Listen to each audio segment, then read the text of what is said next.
ഗോതമ്പ് റവ ഉപ്മാവ് ഉണ്ടാക്കാം. അതിനായിട്ട് ഒരു ഗ്ലാസ് ഗോതമ്പ് റവ എടുത്തിട്ടുണ്ട്. 1 ടേബിൾ സ്പൂൺ വെളിച്ചെണ്ണ ഒഴിച്ചു കൊടുത്തിട്ടുണ്ട്. 1 ടീസ്പൂൺ കടുക്, 1 ടീസ്പൂൺ ഉഴുന്നും പരിപ്പ്, കുറച്ച് അണ്ടിപ്പരിപ്പ് ഇട്ട് കൊടുക്കുന്നുണ്ട്. ഒരു ചെറിയ സവാള, ഒരു പച്ചമുളക്, 1 ടീസ്പൂൺ ഇഞ്ചി എല്ലാം ഇട്ട് കൊടുക്കുന്നുണ്ട്. കുറച്ച് കറിവേപ്പില, ഒരു പിടി ക്യാരറ്റ് ഗ്രേറ്റ് ചെയ്താണ്, 1/2 ടീസ്പൂൺ ഉപ്പ്, 1/4 ടീസ്പൂൺ മഞ്ഞൾപ്പൊടി, ഗോതമ്പ് റവ ഇട്ട് കൊടുക്കുകയാണ്. 1 മിനിറ്റ് റോസ്റ്റ് ചെയ്താൽ മതി കേട്ടോ റവ. ഇനി സെയിം ഗ്ലാസ്സിൽ 1 ഗ്ലാസ് റവയ്ക്ക് 2.25 ഗ്ലാസ് വെള്ളമാണ് എടുക്കേണ്ടത്. ചെറിയൊരു ചൂടുവെള്ളം എടുക്കണം കേട്ടോ. ഈ സമയം ഉപ്പൊന്ന് ചെക്ക് ചെയ്തോളൂ. ഞാൻ 1 ടീസ്പൂൺ പഞ്ചസാര ചേർക്കുന്നുണ്ട്. ഇനി അടച്ചു വെച്ച് ഹൈ ഫ്ലെയിമിൽ ഒരു വിസിൽ കേട്ടോ. ഒരു ഫോർക്ക് വെച്ച് ഇങ്ങനെ നമുക്ക് പുലർത്തിയെടുക്കാം കേട്ടോ.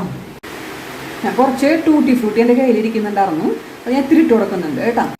ടേസ്റ്റി ആയിട്ടുള്ള സോഫ്റ്റ് ആയിട്ടുള്ള ഗോതമ്പ് റവ ഉപ്മാവ് റെഡി ആയിട്ടുണ്ട്.